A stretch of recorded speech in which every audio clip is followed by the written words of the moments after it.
Today I'm going to talk about another book I'm abandoning. Now, I know I just did a video yesterday in which I talked about abandoning a book. That was the Longman Dictionary of Language Teaching and Applied Linguistics. And already I'm doing another video today, but actually the truth is I've got about 4 books on my currently reading list that I've abandoned some time ago and haven't gotten around to making these videos because it's very hard to find time to make these videos in this apartment with the wife and the toddler running around, etc. But the wife and toddler are actually traveling this week, going to visit the wife's cousins. So I've got some peace and quiet in this apartment, and I'm going to try and make it through all the books I've abandoned and thin down my currently reading list to something that's a little bit more honest. So there'll be this video today, the video yesterday, and if all goes according to schedule, there'll be 2 more videos in the next couple days talking about other books that I've decided to finally admit I've abandoned. Today's book is Practical English Usage by Michael Swan. Now, this is a very similar situation to the previous book in that this is a reference book, something no sane person would attempt to read straight through. And I attempted to do this on Quizlet. In fact, I attempted to do this in conjunction with the previous book. So this is almost I was going to say almost, but actually we can drop the almost. This is a direct follow-up to the previous video. Hopefully this will still make sense, some sort of sense, without watching the previous video. But I'll link to the previous video in the description down below in case anyone missed that one and wants to check it out. Anyways, Practical English Usage by Michael Swan. You can see that the version I have here is a photocopied version, which you'll have to forgive me for. That's how you come by a lot of these books in Vietnam and Cambodia. But if it makes a difference to anyone, at one time I did buy the real copy from a bookstore. This was in Australia. I was in Melbourne studying my degree in applied linguistics, and I did the CELTA there during their winter break.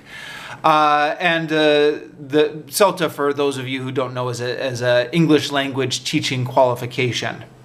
And there were 2 books that the course told us we had to buy before the course started.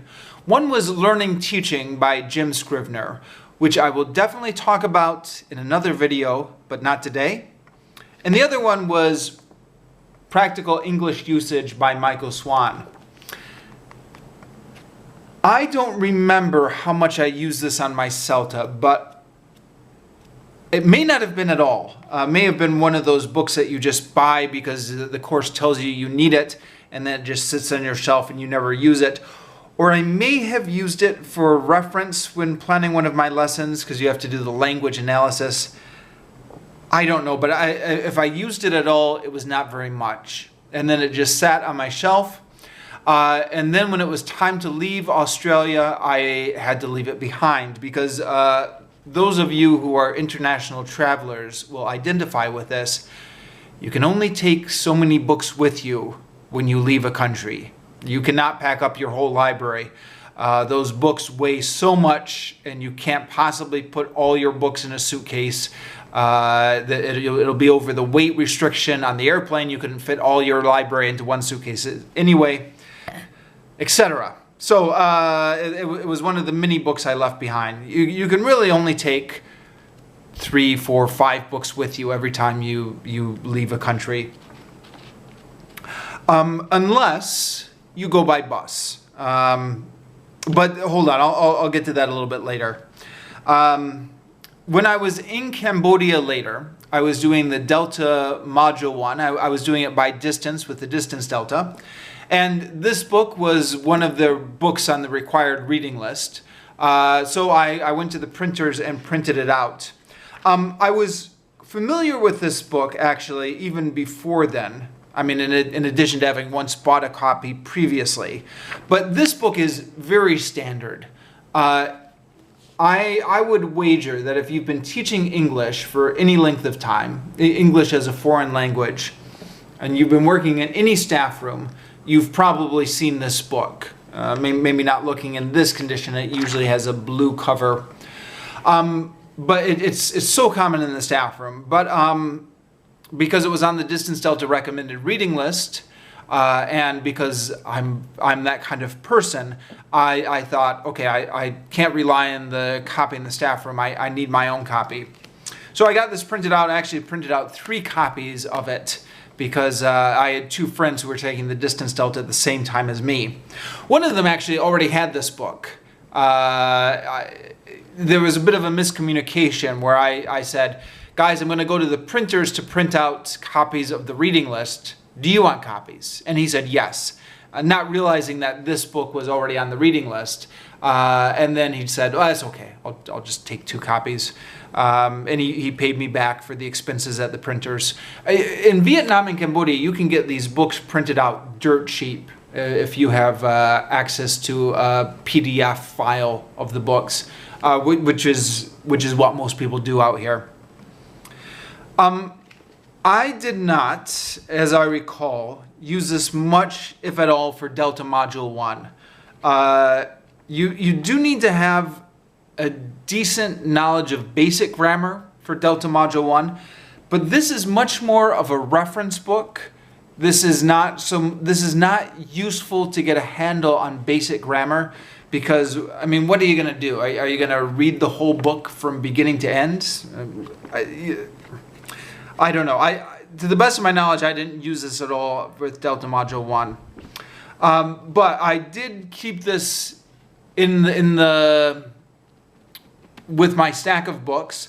And I was able to bring most of my books with me when I came to Vietnam because I was able to go by bus. So, you know, the normal weight restrictions where I was talking about where you can't take your whole library with you when you're traveling by plane doesn't apply as much when you're traveling by bus. I still had to get rid of like half my books. But I had to make a couple trips actually to go back and get them. These 2 books together actually in a friend's apartment and went through a flood. And it was a little bit discolored, but you can't actually tell so much now. And this has survived much better than the other one, I think, because I don't know, it's been out of reach of the toddler for the past couple years, whereas this book, for whatever reason, was in her reach. Well, I guess the reason is because it was bigger, and so it tended to be lower to the ground. Anyways, I have used this book somewhat for Delta Module 2 as a reference book. I'm not sure I needed to have my own copy. The staff room copy probably would have been fine. But I think you would want a copy of this for Delta Module 2 because you do have to do a grammar lesson which you have to write up a report, and they want you to use several references. This being a rather generic basic reference wouldn't be your primary reference, but this together with other books is a good way to pad out your bibliography, and I used it for that purpose. In fact, I was doing a lesson on the difference between the present perfect continuous and the present perfect simple, and the entry here on the perfect tense and the lists of the different usage in this book actually did help me on that report. They call it LSAs in Delta Lingo. Blah. Anyways,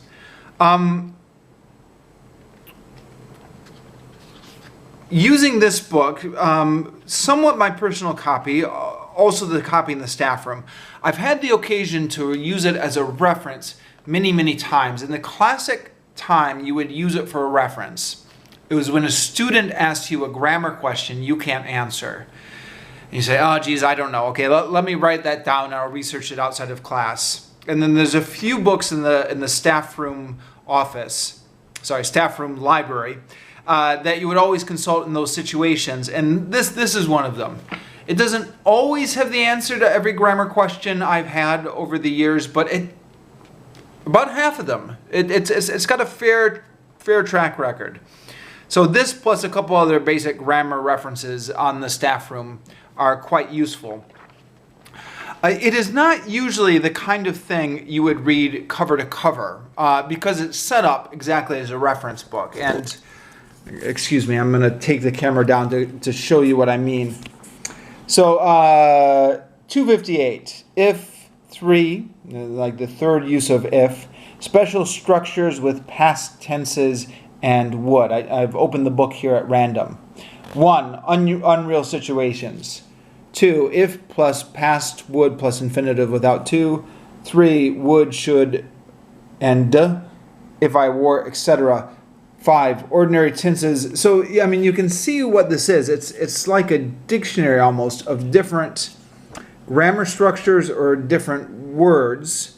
It also has lexis that can be kind of problematic, like fairly, quite, rather, and pretty. Problematic meaning the distinction difficult for second language learners to grasp sometimes. But I can't imagine reading this through and having my eyes not glaze over, even though many has been the time when I thought to myself, oh, what I wouldn't give to have all of this inside my head. So that, you know, when the student asks you a question, you just have like this whole book memorized.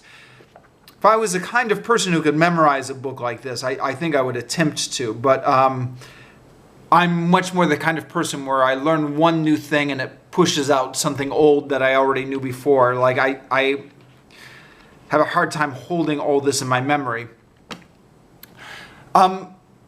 I think it is possible to read some grammar books and to read them cover to cover, and actually I have, and I've talked about a few of them on this channel before. For example, The English Verb by Michael Lewis. I no longer have my copy with me, but that is a book that's not written up as a reference book. It's written as an explanation of how the grammar system works, and it actually is quite interesting to read that cover to cover and see Michael Lewis unpack the grammar system.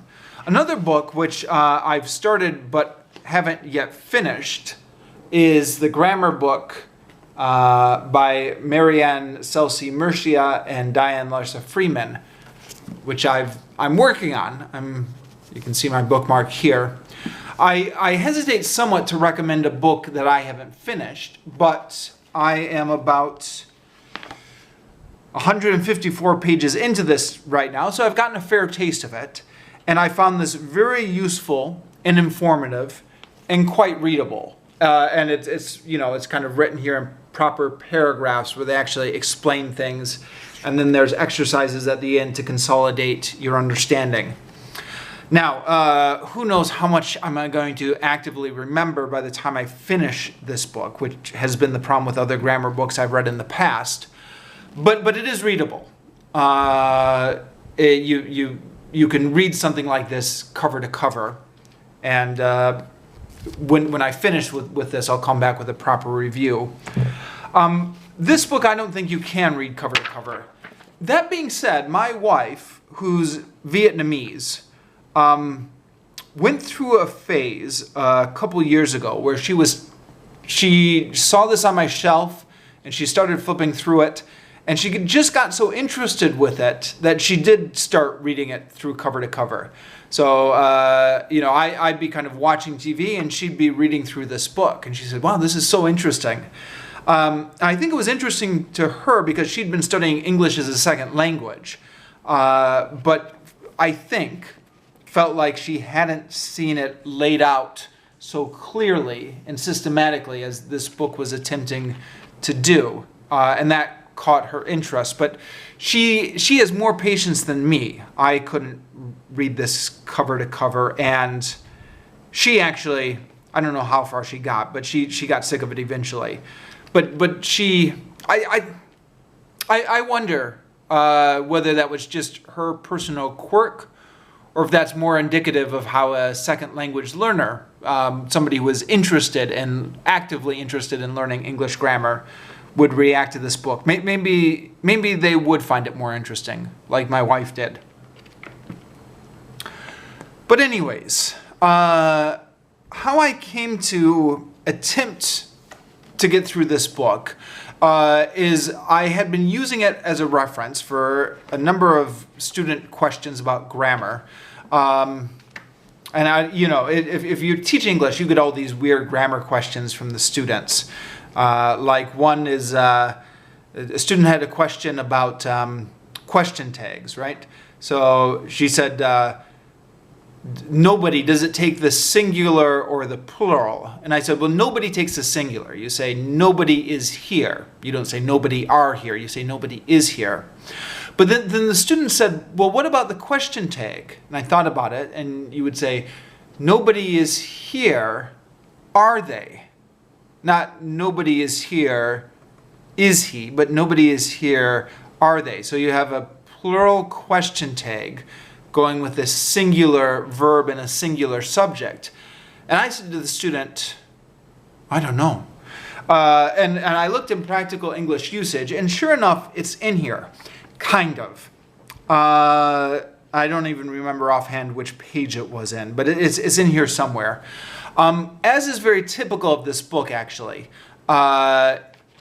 it just says, nobody takes plural question tags. So it is in here as a rule. What I was interested for, and I think what the student was also interested in, was an explanation of why nobody would take the singular verb but a plural question tag. And that was not in this book. And that's quite typical of this book, where it lists rules, but it doesn't attempt to get into the logic or the reason behind it. I mean, half the time there is no logic or reason behind it, isn't there? But that is quite typical of the way this book operates. So that's one example. But there have been several examples where this book has been my go-to to kind of sort out tricky questions from students like that. And eventually, I just thought, oh boy, what I wouldn't give to internalize half of this book, or all of this book, so I could be in the classroom and a student could ask me a question, I could give the answer. And at the time, I was already going through this book on Quizlet, trying to memorize this book by slowly plugging more and more terms into Quizlet. And so I thought, I knew it was silly even at the time, but I thought, well, even if I can't get through the whole book, maybe I could get some of the book under my belt by putting it into Quizlet and creating study sets to quiz myself. And I was thinking I would do that because there was no way I could ever attempt to read through it straight through without my eyes glazing over and without losing all concentration. Now, I had already been working on this with Quizlet, so what I started doing is just adding to my sets with this book and alternating it with this book. So for example, I had these sets which I kept adding to, 5 new words each time.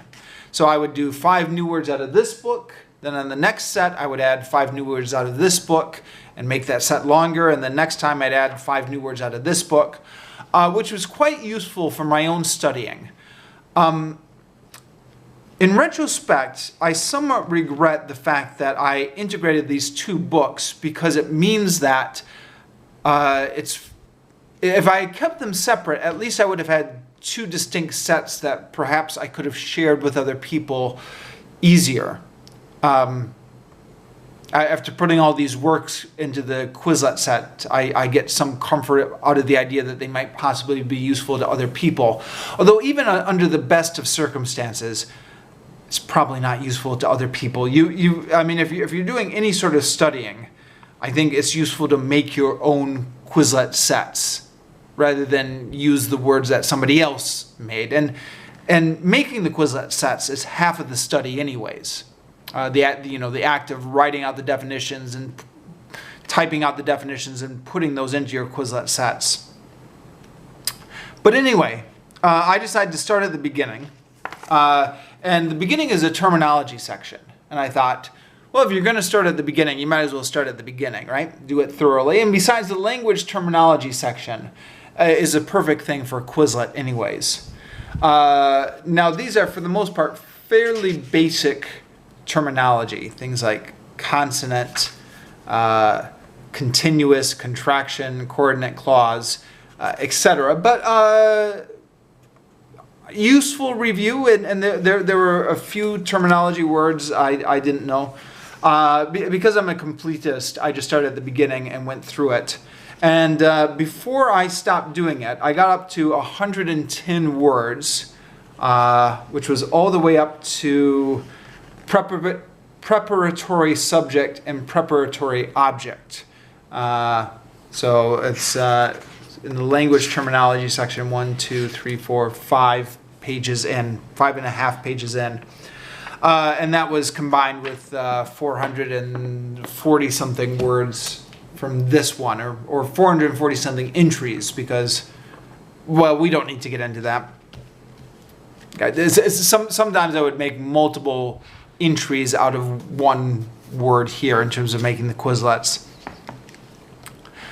But I am sure that is of interest to nobody else but me, so I'll get off it. The point is, similar to the reason I abandoned this book and doing it on Quizlet, I also abandoned this book. At that point, I had been doing them both in conjunction on the same big Quizlet sets, and abandoned it for the same reason.